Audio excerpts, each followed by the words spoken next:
శోభనానికి 90 లక్షలు. బా శివ జాగ్రత్తరా. తొలి రాత్రే వరుడికి షాక్ ఇచ్చిన వధువు. వారే వా.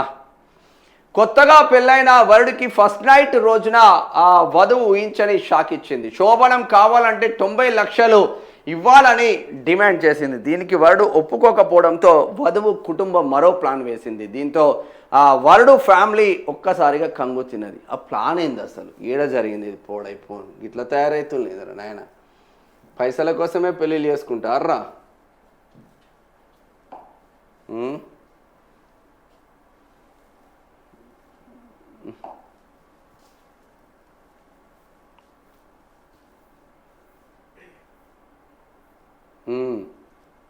అయ్యో 90 లక్షలు ఇస్తానే ఫస్ట్ నైట్ అంట.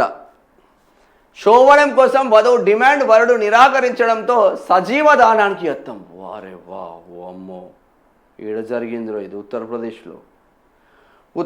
ఉత్తరప్రదేశ్లోని ఆగ్రా జిల్లాలో అత్యంత భయానక ఘటన వెలుగులోకి వచ్చింది. శోభనం జరగాలంటే 90 లక్షలు ఇవ్వాలని వధువు డిమాండ్ చేసింది. కాదనడంతో సజీవ దానం చేసేందుకు అమ్మాయి కుటుంబ సభ్యులు యత్నించడం కలకలం రేపింది. వరుడు సోదరి ముష్కాన్ సింగ్ వివరాల ప్రకారం గతేడాది ఏప్రిల్ 29న ఆగ్రాకు చెందిన యువకుడికి కల్పన అనే యువతితో ఘనంగా వివాహం జరిగింది. అనంతరం శోభనం కోసం వధూవరులను గదిలోకి పంపారు. ఇక్కడే అసలు ట్విస్ట్ చోటు చేసుకుంది. శోభనం జరగాలంటే 90 లక్షలు ఇవ్వాలని వరుడిని డిమాండ్ చేసింది. అంత పెద్ద మొత్తం ఇవ్వలేనని వరుడు స్పష్టం చేయడంతో వధువు మరుసటి రోజే తనకు శోభనం వద్దంటూ పెళ్లిలో పెట్టిన నగలు తీసుకొని పుట్టింటికి వెళ్ళిపోయింది. ఊరిని ఇది పక్కా ప్లాన్తో ఉన్నదిరా. కాగా డబ్బులు డిమాండ్తో మొదలైన ఈ వివాదం ఇక్కడితో ఆగలేదు. వధువు కుటుంబ సభ్యులు వరుడి ఇంటిపై దాడులు చేయడం, వాట్సాప్ ద్వారా బెదిరింపులకు పాల్పడడం మొదలుపెట్టారు. కోర్టు ఆదేశాలతో ఎఫ్ఐఆర్. ఈ ఏడాది మార్చి 26న వధువు కుటుంబ సభ్యులు ఆ వరుడి ఇంటికి వచ్చి గొడవకు దిగారు. ఇరు కుటుంబాల మధ్య మాట పెరిగింది. వధువు తండ్రి సోదరుడు వరుడు ఇంట్లో ఉన్న పిఎన్జి గ్యాస్ పైప్ లైన్ ధ్వంసం చేసి కుటుంబం మొత్తాన్ని మంటలో కాల్చి చంపేందుకు ప్రయత్నించారు. ఈ దుర్ఘటనతో వరుడితో పాటు అతని తల్లిదండ్రులకు గాయాలయ్యాయి.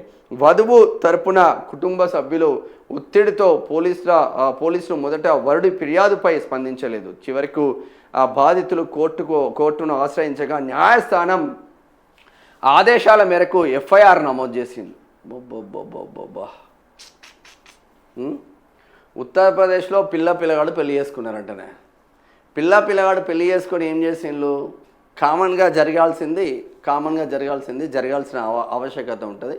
ఫస్ట్ నైట్ రోజే అంటే శోభనం కావాలంటే 90 లక్షలు డిమాండ్ చేసిందంట. 90 లక్షలు ఇవ్వలేను అన్నతోనే ఆ పెళ్లిలో పెట్టిన నగలన్నీ పట్టుకొని పుట్టింటికి పోయిందంట.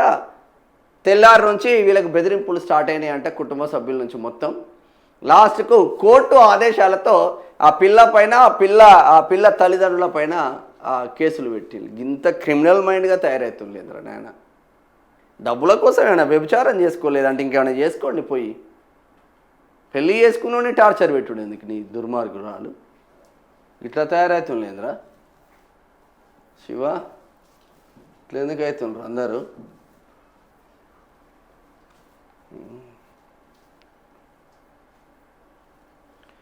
ఇక కల్తీ చేస్తే ఉరి తీయాల్సిందే, ప్రభుత్వ అధికారులు అలసత్వం వీడాలి. దిశ సర్వేల పెళ్ళుబికిన ప్రజాగ్రహం.